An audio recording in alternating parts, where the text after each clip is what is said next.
কোরবানির ঈদে রাজধানী ঢাকা অনেকটাই ফাঁকা।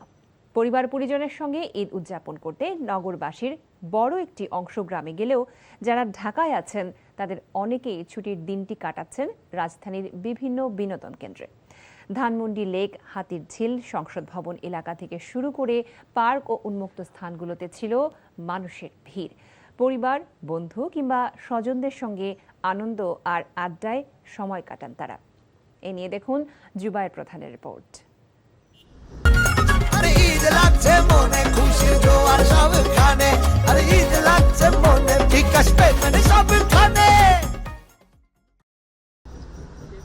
ঈদে অনেকটাই ফাঁকা রাজধানী ঢাকা। কুরবানির ব্যস্ততা শেষে ঢাকা ঈদ কাটানো মানুষের মিলনস্থলে পরিণত হয় বিনোদন কেন্দ্রগুলো। ঈদের পরদিন সকাল থেকেই রাজধানীর বিভিন্ন বিনোদন কেন্দ্রে ভিড় করতে শুরু করেন নগরবাসী। পরিবার, বন্ধু পরিজনের সঙ্গে ঘুরতে এসে ছবি তোলা আর আড্ডায় মেতে ওঠেন তারা।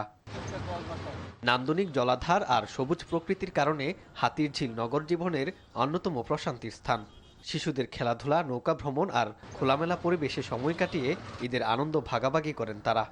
আমাদের ঢাকা সিটির মধ্যে সবচেয়ে সুন্দর একটা মনোরম প্লেস, যেখানে আমাদের বেসিক্যালি বাচ্চাদের নিয়ে ঘুরে দেখার মতো সুন্দর জায়গা আছে। সবসময় পড়ালেখার মাঝে ডুবে থাকি, আমি সবসময় আসতে পারি না, মাঝে মাঝে আসি, এই কারণে এই জায়গাটা অনেক ভালো লাগে।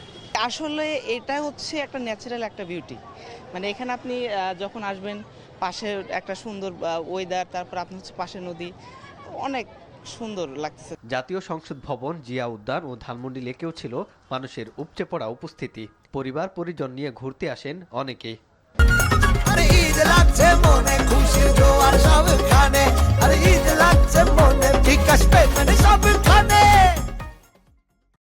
গ্রামের বাড়ি ঈদ নিয়ে আসলে কোনো এক্সপিরিয়েন্স নাই। ঢাকার ঈদ ফ্যামিলির সাথে করি, আলহামদুলিল্লাহ ভালো কাটছে। আমরা আসলে সবাই মিলে এখানে এখন ঘুরতে আসছি, সব কাজিনরা মিলে এসেছি, তো মজা অবশ্যই হয়েছে, অনেক ভালো কাটছে সময়টা। ফাঁকা ঢাকা ভালোই লাগে, যে সবসময় ঢাকা জ্যাম থাকে, তো এখন ওইটা নাই, তো একটা কমফোর্ট লাগছে। ঘোরাফেরার সাথে খাবারের দোকানগুলোতেও ছিল বাড়তি ভিড়। ছুটিতে অনেকই ভালো লাগছে, 16 দিন ছুটি দিয়েছে, এর মধ্যে ভাবলাম যে ঢাকায় ঘুরতে আসি। আমার হচ্ছে ঢাকায় প্রথম ঈদ, আর এত মজা করছি, আমার অনেক ভালো লাগছে। বাবা মায়ের হাত ধরে ছোট্ট সোনামণিরাও মেতে ওঠেন আনন্দে। পাশাপাশি তরুণ তরুণীরাও বন্ধু ও প্রিয়জনের সঙ্গে ঈদের আনন্দ ভাগাভাগি করেন বিনোদন কেন্দ্রগুলোতে। জুবায়ের প্রধান, এনটিভি নিউজ, ঢাকা।